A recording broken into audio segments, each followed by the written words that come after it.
시장과 종목에 대한 정확한 판단을 한 걸음 더 다가보는 마켓맨, 저는 신한투자증권 최진석입니다. 오늘도 헤드라인과 함께 시장과 종목과 관련한 이야기 풀어가 보도록 하겠습니다.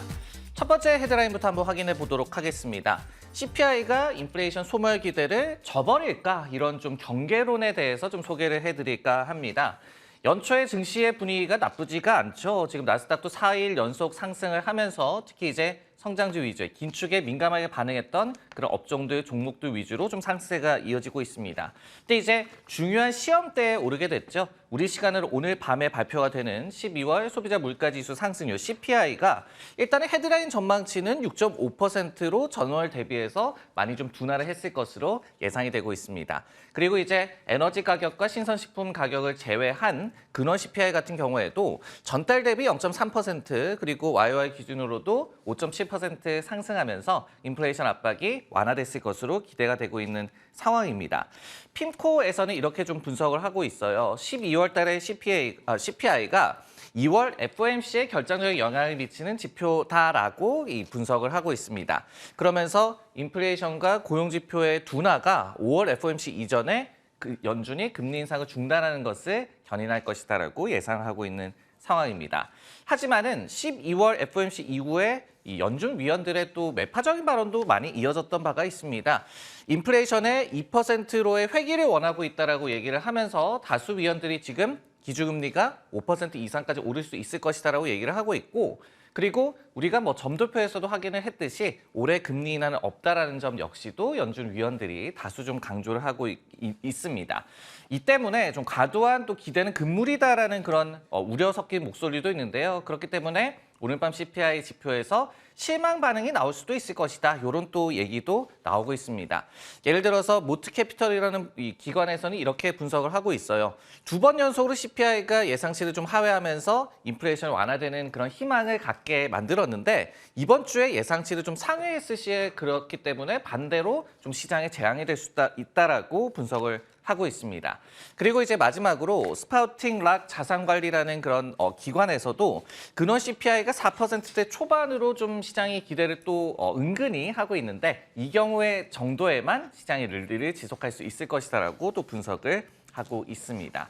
네, 이처럼 좀 기대가 높은 듯한 CPI 지표인데요. 실망도 커질 가능성은 없는지 분위기를 한번 짚어보도록 하겠습니다. 저의 판단은 배드라고 좀 말씀을 드리겠는데요. 두 가지 이유 때문에 저희가 그래도 경계를 늦출 수는 없다라는 점을 좀 말씀을 드리고 싶습니다. 첫 번째로는 CPI 지표에 대해서 기대치가 너무 좀 높은 것 같습니다. 제가 앞서서 말씀드렸던 그런 컨센서스는 다우존스에 이제 집계한 전망치가 되겠습니다. 근데 이 전망치와 달리 블룸버그의 컨센서스에서는 지금은 12월 CPI가 오히려 MOM 기준으로 0.1% 하락했을 것으로 점치고 있습니다. 그러니까 시간이 갈수록 시장에서는 더욱더 인플레이션 완화 속도가 가팔라졌을 것으로 기대치를 높이고 있는 그런 상황이다라고 보여지고요. 그리고 이제 비스포크 인베스트먼트에서 또 분석을 하기로도 5월께에는 YOY 기준으로 물가 상승률이 2.5%까지 둔화할 것으로 시장이 기대를 하고 있다라고 얘기를 하고 있습니다. 과연 정말로 그렇게 빠르게 인플레이션이 완화될까? 이 부분에 대해서 저희가 좀 살펴봐야 될 것 같고요. 두 번째로 그렇기 때문에 이번 주에 이 CPI 지표에서도 예상 밖의 좀 부정적인 의미의 서프라이즈 가능성을 여전히 좀 염두를 해봐야 될 것 같습니다. 이날만 하더라도 클리블랜드 연방은행에서 이 추적을 하는 인플레이션 트래커상의 또 12월 CPI는 0.1% 전달 대비 상승이었고, 그리고 이제 근원 CPI 같은 경우에는 MOM 기준으로 오히려 0.5% 정도 또 상승으로 지금 예상이 되고 있는 상황입니다. 지금 보시면 헤드라인 CPI 대에서도 전년 대비해서 6.6% 그리고 근원 CPI도 5.9%로 예상이 되고 있는 만큼 이런 부분들이 결국은 예상 밖의 서프라이즈를 또 가져올 수 있는 그런 여지로 생각을 해볼 수가 있을 것 같습니다. 그렇기 때문에 너무 미리 시장이 환호한 것은 아닌가 한번 생각해볼 시점이다라고 말씀을 드리도록 하겠습니다. 네, 이번에는 종목과 관련한 헤드라인도 한번 확인을 해보도록 하겠습니다. 인투이티브 서지컬이라는 로봇 수술기기 업체가 있죠. 이 기업이 가이던스 실망감에 좀 급락을 했다는 내용 지금부터 풀어가 보도록 하겠습니다. 앞서서 이제 말씀을 드렸듯이 로봇 수술기기 업체로 잘 알려진 인투이티브 서지컬이 되겠습니다. 근데 장중에 주가가 6% 정도나 급락하는 그런 구간도 있었어요. 뭐 종가 기준으로는 4%좀 넘는 그런 낙폭으로 좀 마감을 하기는 했지만은 두 달 만에 최저치를 또 주가가 기록을 했던 그런 부진한 거래일이라고 볼 수가 있겠습니다.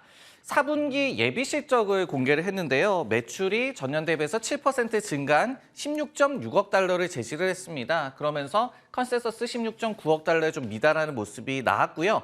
이 두 부분으로 이 기업의 사업 부문을 좀 나눌 수가 있는데 시스템 판매와 그리고 기기 유지 보수 부문 모두 다 예상치를 좀 하회하는 예비 실적을 내놨습니다.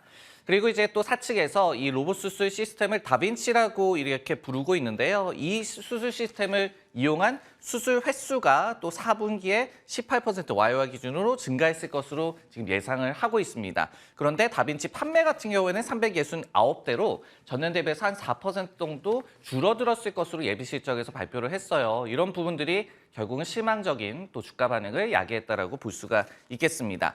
참고로 인투이티브 서지컬의 주가가 지난 석 달간 약간 40% 가깝게 또 급등을 해온 바가 있었어요. 그러다 보니까 이번 예비 실적에 대한 실망 반응도 어느 정도 또 이해가 되는 그런 대목이라고 볼 수가 있겠습니다. 네, 이렇듯이 예비 실적에 따라서 주가에 좀 급락세가 나타났는데요. 어느 정도의 실제적인 악재일까 판단을 한번 내려보도록 하겠습니다. 저는 굿이라고 좀 표현을 해봤는데요. 왜냐하면은 이 기업의 장기 트렌드는 여전히 좀 견고하다. 그리고 오히려 좀 매를 먼저 맞은 격도 될 수가 있을 것이다. 이런 부분도 한번 생각을 해보면 좋을 것 같습니다. 예비 실적과 함께 이 기업에서 올해 수술 횟수 증가율 가이던스도 좀 발표를 했어요. 근데 12%에서 16%를 기록을 할 것으로 자체적으로 예상을 했습니다. 지난해 4분기에 18%였으니까 둔화할 것으로 자체적으로 좀 예상을 한 셈인데 이런 보수적인 가이던스가 앞으로 좀 시장 기대치를 비트하는 그런 지표를 나타낼 가능성을 좀 높여준다. 이 부분을 저희가 좀 생각을 해봐야 될 것 같습니다. 실제로 에버코어 같은 기관에서 이렇게 좀 분석을 하고 있어요.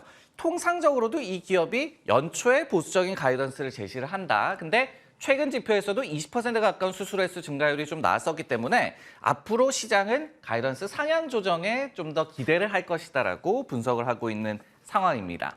여기에 더해서 당장에 좀 지나간 실적보다는 앞으로의 새로운 모멘텀을 기대할 수 있을 것이다라는 의견도 좀 나오고 있는데요.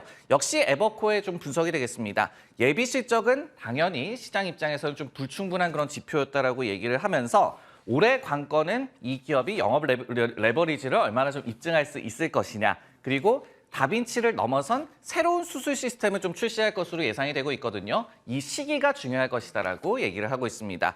최근에 인투이티브 서지컬이 자사주 매입을 하면서 주가를 또 부스트하는 그런 또 역할을 많이 하고 있어요. 이런 부분들 역시도 앞으로의 뭐 투자라든지 새로운 시스템의 출시라든지 이런 기대감을 높이는 요소로 분석이 되고 있습니다. 네, 마켓의 오늘 내용은 여기까지고요. 전 다음 주에 다시 돌아오도록 하겠습니다.